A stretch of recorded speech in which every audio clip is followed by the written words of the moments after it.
Hello there, I'm the student, and in this video I'm going to show you why levies actually make your armies much worse, even if you only use them as support for your regular regiments. Actually, I set up this game in debug mode, so I just gave myself some money with the console command and built up my army basically. What you would do in the first like 10 to 20 years normally.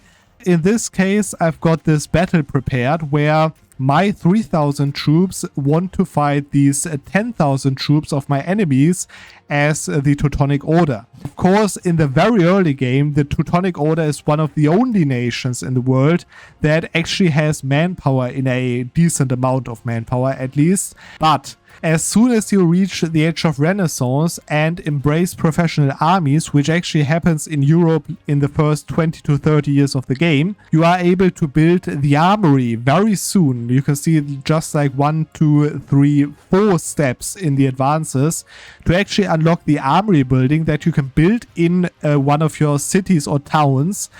And that actually gives plus 10 monthly manpower, okay?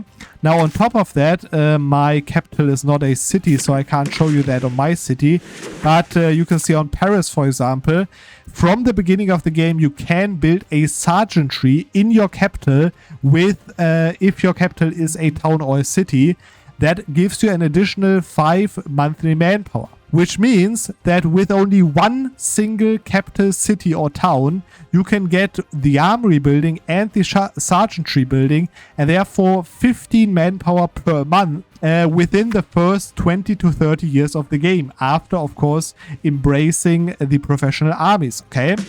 Now you can see my army of regulars right now, is costing me 12, okay? It like rounds down because I'm not fully reinforced like entirely. But basically you can see in this army I've got 12 regular armored horseman regiments, and they all cost me 1 manpower each, as you can see right here. It says 0, but it's like 0.9 or something, right? And also that costs me only 6 ducats, okay? You can see 6 ducats for my armored horsemen. If I turn that down, the maintenance in peace times, I'm only paying 3 ducats, and therefore easily maintainable for money and for manpower, okay? Top of that, I also raised all of my available levies into this army.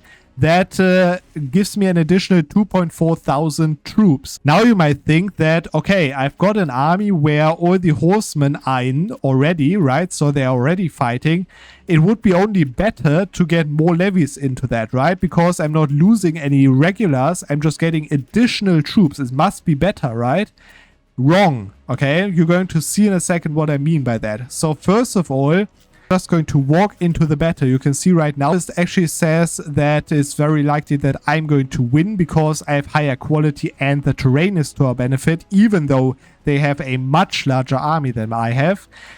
So I'm going to trust that, and let's just see if I'm actually going to win this. Spoiler, I am going to win this, but it's about how I'm going to win this compared to if I don't use my levies. But let's just see the first battle, of course. So there we go.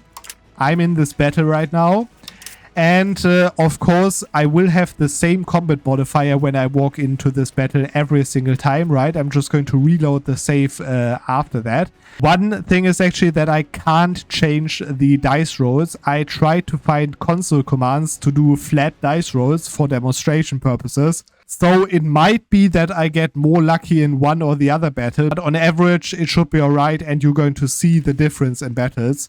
So first of all, let's just fight this battle over here with regulars and with levy armies. You can see I'm basically destroying them as the game told me that I would. And that's obvious because of my quality advantage, of course, that I still have.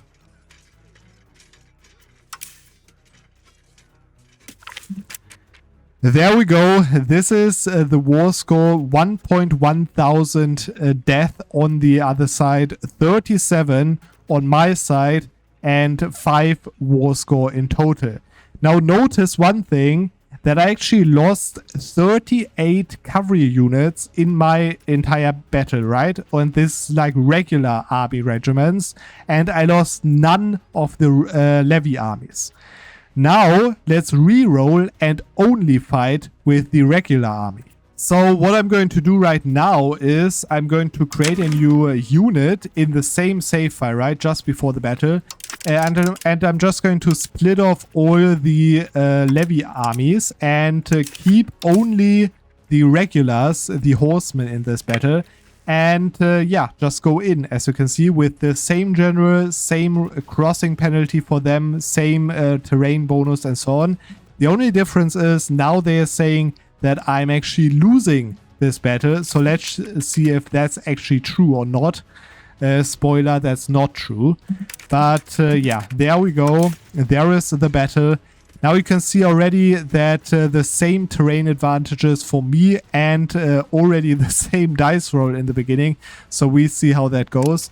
But yeah, let's just see how the battle actually progresses. I just went a little fast there.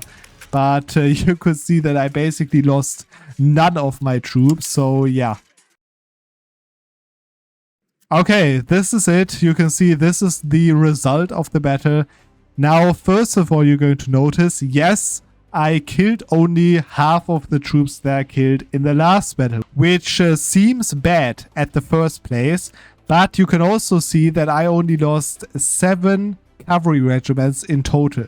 Not 47. I also got only half the war score, which is because I got only half the casualties on their side. Basically what happened is I only got like a fifth of the casualties myself that I got before. And therefore actually way less manpower that I actually need to reinforce these units because I lost way less troops, okay? Now in that sense, you can already see what I meant by saying that the regular armies in this battle literally made the battle worse for me because I got way more casualties, 5 times as many casualties on my regular regiments. Both times it's the regular regiments because they are always fighting first because they have such a good initiative, right? And therefore, this basically saves me a lot of manpower if I do this. That's of course not the only thing, right? On top of that comes that these 2,400 levies literally also take an additional 0.8 food per month. As you can see, 0.8 food per month. Whereas my regular cavalry, okay, these 600 cavalry units, they take an entire 1.2 per month, of course reduced by the generous ability, but basically 1.2, okay? And that can actually be a big strategic advantage, for example, if you have supply cards later, or if you just are on hostile territory and they don't have that much food, right? So for example, on this province over here, there is a provincial food surplus of 1.46, okay? Which could actually fully reinforce my cavalry units, but not an army that is combined out of my regulars and the levies, because of the levies taking so much food while not doing basically anything in the battle at all. And by the way, only do cavalry, man. Cavalry is simply the meta right now. I can't tell you any different. The horsemen, the regular horsemen, are like 4 times stronger than the regular infantry. And they take only half the monthly manpower to reinforce them. So therefore you can actually take more regiments and the regiments are 4 times as strong. So simply do cavalry only armies. No levies whatsoever, just keep them out of the equation entirely and just run around with cavalry regulars only and you will literally beat people that are like 4, 5, 6 times as big as your army very, very easily with super minimal losses. So I hope you enjoyed this little video for this week and we are going to see as always on another Monday.